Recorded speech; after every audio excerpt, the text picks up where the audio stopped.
ಉಪಮುಖ್ಯಮಂತ್ರಿ ಡಿ.ಕೆ. ಶಿವಕುಮಾರ್ ದೆಹಲಿಗೆ ಹೊರಟು ನಿಂತಿದ್ದಾರೆ.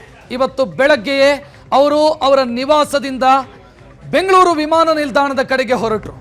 ಅಂದರೆ ಕೊನೆಯ ಕ್ಷಣದಲ್ಲಿ ಅವರ ಪ್ರಯಾಣದಲ್ಲಿ ಒಂದಿಷ್ಟು ಬದಲಾವಣೆಗಳಾಯಿತು, ಟ್ವಿಸ್ಟ್ ಸಿಕ್ತು. ಸದ್ಯ ಪ್ರಶ್ನೆ ಇರೋದು ಡಿ.ಕೆ. ಶಿವಕುಮಾರ್ ಕುರ್ಚಿ ಆಟದಲ್ಲಿ ಕ್ಲೈಮ್ಯಾಕ್ಸ್ ಆಟ ಶುರು ಮಾಡಿದರ ಅಂತ. ಕಾಂಗ್ರೆಸ್ ಕುರ್ಚಿ ಗದ್ದಲ ಈಗ ಕ್ಲೈಮ್ಯಾಕ್ಸ್ ಹಂತಕ್ಕೆ ಬರ್ತಾ ಇದೆಯಾ? ಡಿ.ಕೆ. ಶಿವಕುಮಾರ್ ಒಂದು ಕಡೆ ಹೊರಟು ನಿಂತರೆ ಅವರ ಸಹೋದರ ಡಿ.ಕೆ. ಸುರೇಶ್ ಕೂಡ ಹೊರಟಿದ್ದಾರೆ. ಒಂದು ಟ್ವಿಸ್ಟ್ ಅಂತಂದ್ರೆ ಇವತ್ತು ಬೆಳಗ್ಗೆ ಸದಾಶಿವನಗರದಿಂದ ಹೊರಟರು, ವಿಮಾನ ನಿಲ್ದಾಣಕ್ಕೆ ಹೋದ್ರು. ಆದ್ರೆ ಯಾವ ವಿಮಾನವನ್ನು ಅವರು ಬುಕ್ ಮಾಡಿದ್ರು ಆ ವಿಮಾನ ಹತ್ತಲಿಲ್ಲ. ಎರಡೆರಡು ಟಿಕೆಟ್ ಅನ್ನ ಕ್ಯಾನ್ಸಲ್ ಮಾಡಿಕೊಂಡ್ರು, ಎರಡೆರಡು ಬಾರಿ. ಈಗ 12:30 ಹೊತ್ತಿಗೆ ಮತ್ತೊಂದು ಫ್ಲೈಟ್ ಬುಕ್ ಮಾಡಿದ್ದಾರೆ. ವಿಮಾನ ನಿಲ್ದಾಣದ ತಾಜ್ ಹೋಟೆಲ್ ಅಲ್ಲಿ ಅವರು ಮೀಟಿಂಗ್ ಮಾಡ್ತಿದ್ದಾರೆ ಅನ್ನುವಂತ ಮಾಹಿತಿ ಇದೆ. 12:30 ಅವರ ಟಿಕೆಟ್ ಬುಕ್ ಆಗಿದೆ. ಈಗ ಎರಡೆರಡು ಬಾರಿ ಟಿಕೆಟ್ ಕ್ಯಾನ್ಸಲ್ ಮಾಡಿದ ನಂತರ ಈ ಮಧ್ಯೆ ಈಗ ಡಿ.ಕೆ. ಸುರೇಶ್ ಅವರು ಕೂಡ ಹೊರಟಿದ್ದಾರೆ. ಅವರು ಕೂಡ ಇವತ್ತು ಸಂಜೆ ಹೊತ್ತಿಗೆ ದೆಹಲಿ ತಲುಪೋದಕ್ಕಿದ್ದಾರೆ. ದೆಹಲಿ ತಲುಪಿದ ನಂತರ ಡಿ.ಕೆ. ಶಿವಕುಮಾರ್ ಯಾರ್ಯಾರನ್ನ ಭೇಟಿ ಆಗ್ತಾರೆ ಅನ್ನೋದು ಸದ್ಯಕ್ಕಿರುವಂತ ಕುತೂಹಲ. ಪ್ರಿಯಾಂಕಾ ವಾದ್ರಾ ಅವರನ್ನ ಭೇಟಿಯಾಗಬಹುದು ಅಂತ ದೆಹಲಿ ಮೂಲಗಳು ಹೇಳ್ತಾ ಇದ್ದಾವೆ.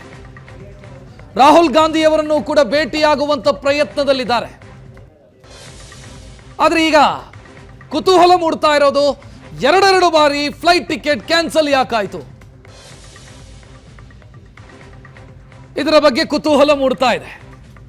ಇವತ್ತು ಬಜೆಟ್ ಮೀಟಿಂಗ್ ಅಲ್ಲಿ ಭಾಗಿಯಾಗಬೇಕಿತ್ತು ಡಿ.ಕೆ. ಶಿವಕುಮಾರ್, ಅದನ್ನು ಕ್ಯಾನ್ಸಲ್ ಮಾಡಿಕೊಂಡು ದೆಹಲಿ ವಿಮಾನ ಹತ್ತಾ ಇದ್ದಾರೆ.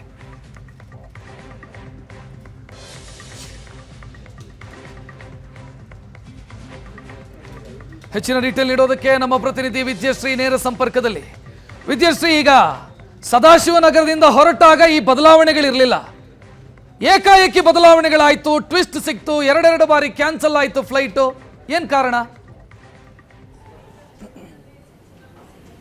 ಖಂಡಿತವಾಗ್ಲೂ ರಕ್ಷತ್, ನೀವು ಹೇಳದಂತೆ ಎರಡೆರಡು ಬಾರಿ ಫ್ಲೈಟ್ ಟಿಕೆಟ್ ಕ್ಯಾನ್ಸಲ್ ಆಗಿರುವಂಥದ್ದು. ಒಂದು ಬೆಳಗ್ಗೆ 9:55 ದೆಹಲಿಗೆ ಹಾರೋರಿದ್ರು. ಅದಾದ ಬಳಿಕ ಮತ್ತೆ 11 ಗಂಟೆಗೆ ಅದು ಪೋಸ್ಟ್ಪೋನ್ ಆಯಿತು. 11 ಗಂಟೆಗೆ ಟಿಕೆಟನ್ನು ಬುಕ್ ಮಾಡಿ ಏರ್ಪೋರ್ಟ್ಗೂ ಕೂಡ ಹೋದರು. ಏರ್ಪೋರ್ಟ್ಗೆ ಹೋದ ನಂತರ ಸಡನ್ ಆಗಿ ಮತ್ತೆ 12:30 ಫ್ಲೈಟನ್ನು ಬುಕ್ ಮಾಡಿರುವಂಥದ್ದು. ಆದರೆ ಅವರು ಹೇಳ್ತಾ ಇರುವಂತಹ ಕಾರಣ, ಸ್ಥಳೀಯ ಮುಖಂಡರ ಸಭೆ ಇತ್ತು ಏರ್ಪೋರ್ಟಲ್ಲಿ, ಈ ಕಾರಣಕ್ಕಾಗಿಯೇ ಫ್ಲೈಟ್ ಟಿಕೆಟನ್ನು ಕ್ಯಾನ್ಸಲ್ ಮಾಡಿ ಸಭೆ ನಡೆಸ್ತಾ ಇದ್ದಾರೆ. ಸಭೆಯ ಬಳಿಕ 12:30 ಅವರು ದೆಹಲಿಗೆ ಹೋಗ್ತಾರೆ.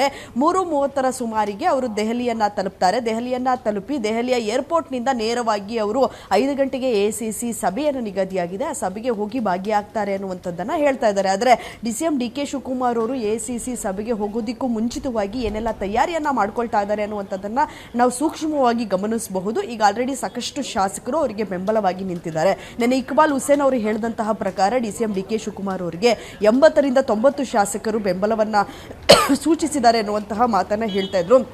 ಸೊ ಇದೆಲ್ಲವನ್ನ ಗಮನಿಸ್ತಾ ಇದ್ರೆ ಡಿ.ಸಿ.ಎಂ ಡಿ.ಕೆ. ಶಿವಕುಮಾರ್ ಅವರು ಈ ಬಾರಿ ಪಟ್ಟು ಹಿಡಿಯುವಂಥದ್ದು ಖಚಿತ ಅನಿಸ್ತಾ ಇದೆ. ರಕ್ಷತ್, ಥ್ಯಾಂಕ್ ಯು ವಿದ್ಯಾ ಮಾಹಿತಿಗೆ.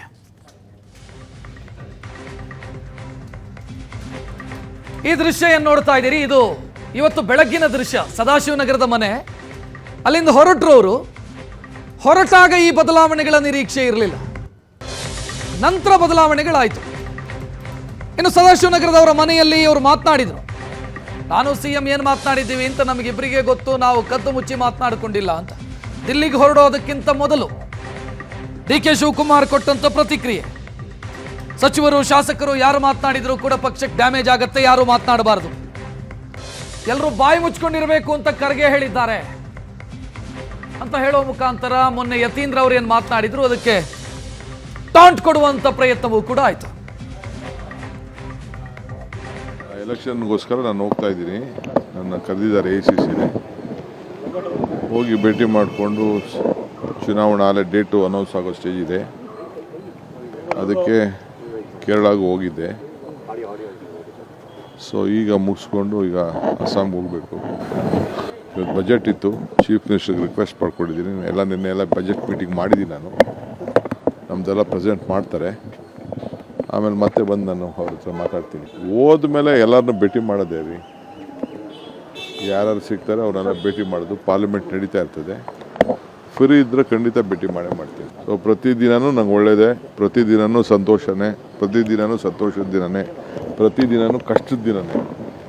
ಯಾವುದು ಏನು ಸುಲಭ ಏನಿಲ್ಲ. ಪ್ರತಿದಿನವೂ ಜನರನ್ನ ಸಮಸ್ಯೆನ ಬಗೆಹರಿಸ್ಬೇಕಾದ್ರೆ ಅನೇಕ ಕಷ್ಟಗಳು ಕಾರ್ಪಣ್ಯಗಳು ಇದ್ದೇ ಇರ್ತವೆ, ಅಡಕುಗಳು ತೊಡಕುಗಳು ಇದ್ದೇ ಇರ್ತವೆ, ಟೀಕೆಗಳು ಬರ್ತಾನೆ ಇರ್ತದೆ. ಟೀಕೆಗಳನ್ನ ಎದುರಿಸಲೇಬೇಕು, ನಮ್ಮ ಕೆಲಸ ಮುಂದುವರಿಸಲೇಬೇಕು. ಗೊಂದಲ ಏನಿಲ್ಲ, ಗೊಂದಲ ಯಾರಿಗೂ ಬೇರೆಯವ್ರಿಗಿರ್ಬೋದು, ನನಗೆ ಯಾವ ಗೊಂದಲನೂ ಇಲ್ಲ. ನೋಡ್ರಿ, ನಾನು ಸಿದ್ದರಾಮಯ್ಯನವರು ಏನು ಮಾತಾಡಿದ್ದೀವಿ ನನಗೆ ಗೊತ್ತು. ನಾವಿಬ್ಬರೇ ಕದ್ದು ಮುಚ್ಚಿ ಮಾತಾಡ್ಕೊಂಡಿಲ್ಲ. ನಮ್ಮ ಪಕ್ಷದ ವರಿಷ್ಠರು ನಾವು ಎಲ್ಲ ಸೇರಿ ಮಾತಾಡಿದ್ದೀವಿ. ಆ ಮಾತು ಪ್ರಕಾರ ಇಬ್ಬರು ನಾವು ಮಾತಾಡ್ಕೊಂಡಿದ್ದೀವಿ. ಬೇರೆಯವರೆಲ್ಲ ಇದಕ್ಕೆ ಟೆನ್ಷನ್ ತೊಗೊಳ್ಳೋದು, ಸ್ಟೇಟ್ಮೆಂಟ್ ಕೊಡೋದ್ರಿಂದ ಯಾರಿಗೂ ಏನೂ ಪ್ರಯೋಜನ ಆಗೋದಿಲ್ಲ.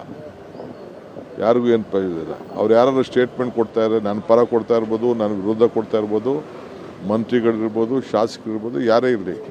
ಪಾರ್ಟಿ ಡ್ಯಾಮೇಜಿಂಗ್ ಸ್ಟೇಟ್ಮೆಂಟ್ಗಳೇ ಹೊರತು ಪಾರ್ಟಿಗೆ ಒಳ್ಳೇದು ಮಾಡೋ ಸ್ಟೇಟ್ಮೆಂಟ್ ಅಲ್ಲ. ಎಲ್ಲ ಬಾಯಿ ಮುಚ್ಕೊಂಡು ಸುಮ್ಮನೆ ಇದ್ರೆ ಒಳ್ಳೇದು ಅಂತ ಮಲ್ಲಿಕಾರ್ಜುನ ಖರ್ಗೆ. ಡಿ ಕೆ ಶಿವಕುಮಾರ್ ದೆಹಲಿಗೆ ಹೊರಟು ನಿಂತಿದ್ದಾರೆ. ಇದರ ಬಗ್ಗೆ ಗೃಹ ಸಚಿವ ಡಾಕ್ಟರ್ ಜಿ ಪರಮೇಶ್ವರ್ ಮಾತನಾಡಿದ್ದಾರೆ. ಕೆಪಿಸಿಸಿ ಅಧ್ಯಕ್ಷರು ಡಿ ಕೆ ಶಿವಕುಮಾರ್ ಜೊತೆಗೆ 2 ಇಲಾಖೆಗಳ ಮಂತ್ರಿಯರು, ಹಲವು ಸಭೆಗಳಿರುತ್ತೆ. ಈ ಕಾರಣಕ್ಕಾಗಿ ದೆಹಲಿಗೆ ಹೋಗ್ತಿದ್ದಾರೆ. ಅದಕ್ಕೆ ವಿಪರೀತ ಅರ್ಥ ಕಲ್ಪಿಸಬೇಕಾದಂತ ಅಗತ್ಯ ಇಲ್ಲ. ಕೆಪಿಸಿಸಿ ಅಧ್ಯಕ್ಷರಾಗಿ 2 ದೊಡ್ಡ ಖಾತೆಗಳನ್ನು ನಿಭಾಯಿಸುವಂತ ಮಂತ್ರಿಯಾಗಿ ಹಲವು ಸಭೆಗಳಿರುತ್ತೆ. ಆ ಕಾರಣಕ್ಕಾಗಿ ಅವರು ದೆಹಲಿಗೆ ಹೋಗಿರಬೇಕು ಅಂತ ಪರಮೇಶ್ವರ್ ಮಾತನಾಡಿದರು.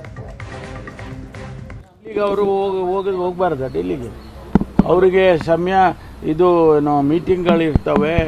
ಅವರು ಪ್ರದೇಶ ಕಾಂಗ್ರೆಸ್ ಸಮಿತಿ ಅಧ್ಯಕ್ಷರಿದ್ದಾರೆ ಮತ್ತು ದೊಡ್ಡ ಇಲಾಖೆ, 2 ದೊಡ್ಡ ಇಲಾಖೆ, ನೀರಾವರಿದು, ಬೆಂಗಳೂರಿದು ಅನೇಕ ಸಭೆಗಳು ಮಿಕ್ಸ್ ಮಾಡ್ಕೊಂಡಿರ್ತಾರೆ, ಹೋಗ್ತಾರೆ. ಅವ್ರಿಗೆ ಡೆಲ್ಲಿಗೆ ಹೋಗೋದೇ ದೊಡ್ಡ ವಿಚಾರ. ನಾನ್ ಕಾಂಪಿಟೆಂಟ್ ಅಲ್ಲ ಹೈಕಮಾಂಡಿನ ಮಾತುಗಳು ಹೇಳಕ್ಕೆ, ಹೈಕಮಾಂಡೇ ಹೇಳ್ಬೇಕಲ್ವಾ. ಬಟ್ ಡೆಲ್ಲಿಗೆ ಅವರು ಹೋಗೋದು